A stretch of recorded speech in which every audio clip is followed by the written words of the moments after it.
하나님의 놀라운 축복의 비밀 하신 말씀은 마태복음 제5장 7절의 말씀입니다. 긍휼히 여기는 자는 복이 있나니 그들이 긍휼히 여김을 받을 것이미요. 아멘. 오늘은 산상수훈의 14번째 시간입니다. 긍휼히 여기는 자라는 말씀의 제목으로 은혜를 나누고자 합니다. 긍휼은 히브리어로 헤세드라고 합니다. 불쌍히 여기고 돌보아주는 것을 바로 헤세드라고 하죠. 긍휼히 여긴다. 불쌍히 여기고 돌보아주는 것. 이건 바로 하나님의 성품입니다. 인애, 사랑, 자비, 인자.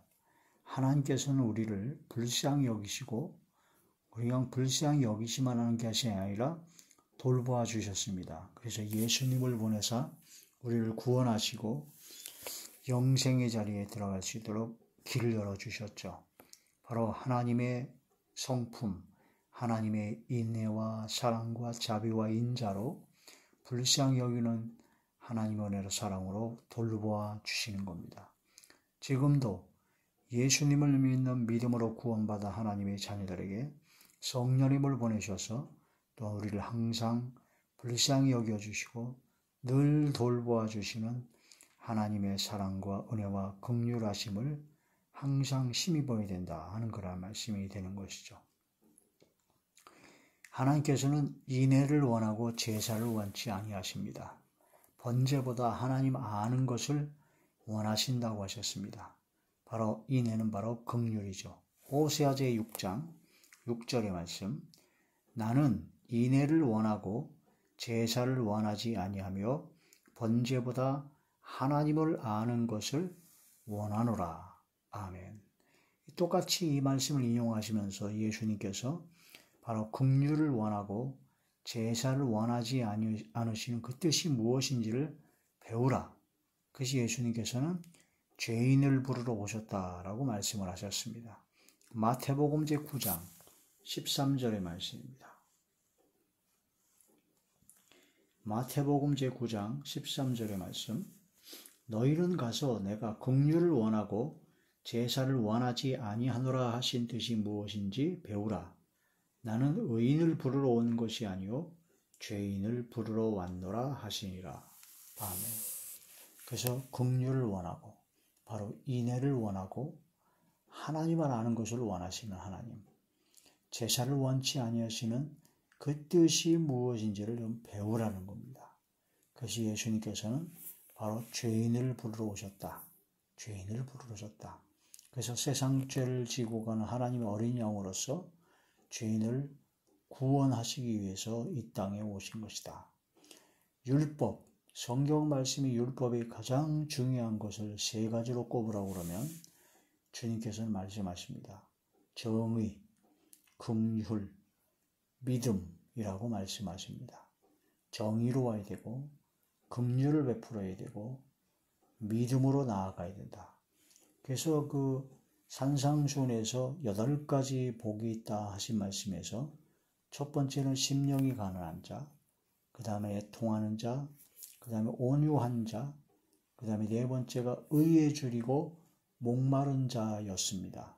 이 4가지 복이 있는 이 4가지 것은 하나님께 대하여 우리가 하나님의 은혜를 깨닫고 우리가 변화를 받아야 될 우리의 모든 모습이었다, 성품이었다라고 한다면 이제는 긍휼히 여기는 자, 바로 5번째 복부터는 우리가 사람들에 대해서 어떻게 대해야 할 것인가. 심령이 가난해지고 애통하는 자가 되고 온유한 자가 되고 의에 줄이고 목마른 자가 된다면 이제는 사람들에 대해서 긍휼을 베풀어야 되고 바로 화평을 이루어야 되고 의를 위하여 핍박과 환난을 받아야 되고 이런 여러 가지 말씀이 이제 그대로 이루어져서 세상에 대해서 이웃에 대해서 형제 자매들에 대해서 우리가 어떻게 살아야 될 것인가 라는 것을 말씀하고 있는데 그 첫 번째가 바로 긍휼히 여기라, 불쌍히 여기라. 긍휼히 여기는 자가 바로 긍휼히 여김을 받게 된다. 하나님께서 우리를 긍휼히 여기신 것처럼 너희도 서로 긍휼히 여겨라. 그래서 하나님의 긍휼하심 때문에 우리는 구원을 받을 수 있었고 우리는 삶을 살아갈 수가 있는 것입니다. 그래서 하나님께서는 긍휼이 풍성하신 하나님이라고 말씀하십니다. 자, 시편 제86편.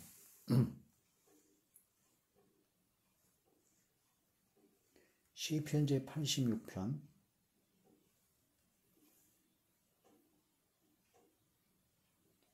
15절의 말씀입니다.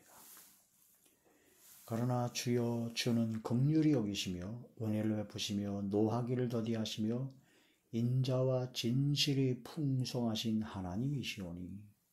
그래서 긍휼과 은혜와 인자와 진실이 풍성하신 하나님이시다. 긍휼이 풍성하신 하나님께서 그 풍성하신 긍휼대로 우리에게 예수 그리스도를 보내사 은혜로 구원을 얻게 하신 것입니다. 에베소서 제2장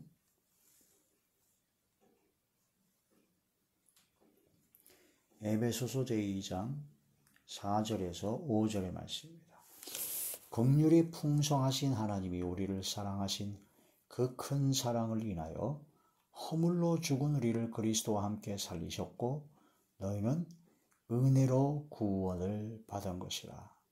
긍휼이 풍성하신 하나님께서 우리를 사랑하신 그 큰 사랑을 인하여 우리를 예수 그리스도를 통해서 구원하여 주셨다. 은혜로 구원을 받게 하신 것이다. 라는 그런 말씀이 됩니다. 시편 103편 13절에 보면 아버지가 자식을 긍휼히 여긴 같이 우리를 긍휼히 여겨주시고 이사야 49장 15절에 보면 자기 태에서 난 아들을 긍휼히 여긴 같이 우리를 긍휼히 여기시고 기억하신다라는 말씀이 나오게 됩니다. 그래서 하나님께서는 돌아오면 용서받은 탕자같이 언제든지 돌아오면 긍휼히 여기시고 용서하여 주십니다. 그래서 하나님의 긍휼하심을 따라 우리가 구원을 받았다라는 겁니다. 돌아오면 긍휼히 여기시고 용서하신다는 말씀이 이사야 55장 7절에 나오고 하나님의 긍휼하심을 따라 우리를 중생의 시신과 성령의 새롭게 하심으로 구원하신 것이다라는 겁니다. 디도서 3장 5절이죠. 하나님께서 주님께서 주의 말씀을 증거하시면서 긍휼히 여기라 불쌍히 여기라 그렇게 말씀을 증거하실 때 베드로가 물었습니다. 주님, 형제가 나에게 죄를 범하고 용서를 청하면 제가 한 7번 정도 용서하면 되겠습니까? 라고 여쭙습니다. 그때 주님께서는 7번에 70번이라도 490번이라도 제가 그냥 계속 용서해 주라는 겁니다. 다 용서해 주라는 겁니다. 그런데 왜 그러냐? 비유를 들어서 말씀하셨습니다. 1만 달란트 빚진 자가 있는데 그 빚진 자가 눈물을 흘리면서 갚겠으니 용서해 달라고 이렇게 간구하니 불쌍히 여겨서 그 1만 달란트를 탕감해 주었습니다. 근데 1만 달란트를 탕감받은 그 사람이 나가서 자기한테 100데나리온을 빚진 자를 만나서 멱살을 잡고 빚을 갚도록 했죠. 그 빚진 자도 역시 눈물을 흘리면서 좀만 기다려달라고 했는데 불쌍히 여기지 않고 옥에 가둬버렸습니다. 1만 달란트를 탕감받았는데 100데나리온을 용서해 주지 않은 자, 진노를 받게 되죠. 한마디로 얘기해서 내가 100억을 탕감을 받았는데 나한테 빚진 자 한 100만 원을 빚진 자를 용서를 안 하고 감옥에 쳐넣은 겁니다. 그러면 100억을 탕감해준 그 사람이 주인이 볼 때 진짜 나쁜 놈이죠. 그런 것처럼 하나님께 우리가 불쌍히 여김을 받고 긍휼의 여기심을 받고 우리의 모든 죄를 탕감해 주셨습니다. 예수 그리스도의 희생을 통해서. 이거는 뭐 1만 달란트, 100억 그 개념이 아닙니다. 엄청난 값을 치르시고 우리 모든 죄를 사해 주신 겁니다. 불쌍히 여김을 받은 것이죠. 긍휼히 여김을 받은 겁니다. 그런데 정작 나에게 조금 섭섭하게 하고 나에게 좀 악을 행한 사람을 내가 용서를 안 합니다. 미움을 품고 있습니다. 불쌍히 여기지 않고 막 악을 행합니다. 그것은 하나님 보시기에 진짜 큰 죄악이다라는 것이죠. 그래서 마음의 중심으로부터 용서하지 아니하면 하나님도 용서하지 아니하신다. 그래서 긍휼히 여기지는 자가 긍휼하심을 받는다는데 야고보서 2장에 보면 긍휼이 없는 자는 긍휼이 없는 심판을 받게 된다는 말씀도 나오게 된다는 거죠. 자, 마태복음 제18장 21절 말씀입니다.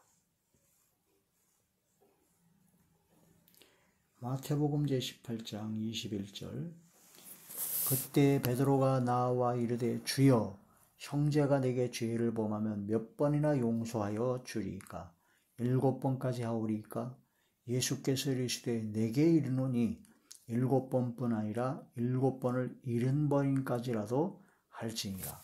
그러므로 천국은 그 종들과 결산을 하던 어떤 인군과 같으니 결산할 때에 10,000달란트 빚진 자 하나를 달려오매 갚을 것이 없는지라 주인이 명하여 그 몸과 아내와 자식들과 모든 소유를 다 팔아 갚게 하라 하니 그 종이 엎드려 절하며 이르되 내게 참으소서 다 갚으리이다 하거늘 그 종의 주인이 불쌍히 여겨 놓아 보내며 그 빚을 탕감하여 주었더니 10,000달란트를 탕감해 주신 겁니다.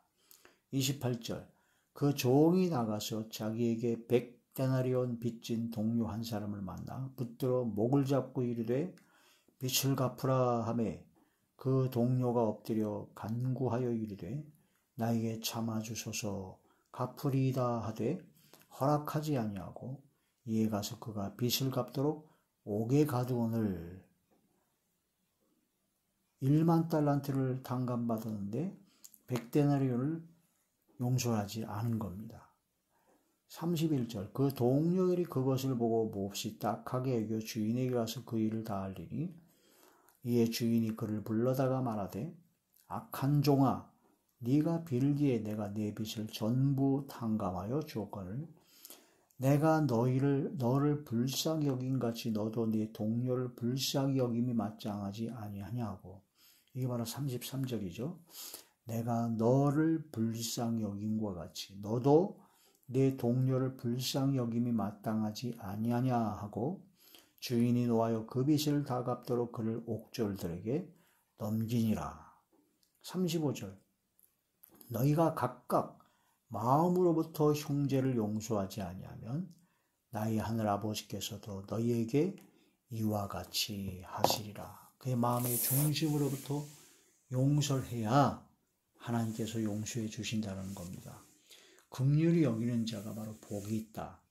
하나님의 긍휼히 여김을 받게 될 것이므로 반대로 긍휼히 여기지 아니하면 하나님께서 긍휼히 여기지 아니하는 심판을 베푼다. 그런 말씀이 되는 것이죠. 긍휼 없는 자는 긍휼 없는 심판을 받게 된다. 그러므로 우리가 하나님의 그 무한광대하신 긍휼과 사랑과 인애와 인자와 자비하심을 받았으면 그게 깨달아지고 그게 진짜 믿어지는 진짜 믿음으로 구원받은 하나님의 자녀라면 우리는 긍휼히 여겨야 된다. 긍휼히 여기는 마음이 생겨서 불쌍히 여기고 돌봐주는 사람이 진짜 믿음으로 구원받은 하나님의 자녀다라는 그런 말씀이 되는 것입니다. 그러한 긍휼히 여기는 하나님의 자녀가 되는 저와 우리 모두가 되시기를 주의 이름으로 축원합니다. 할렐루야.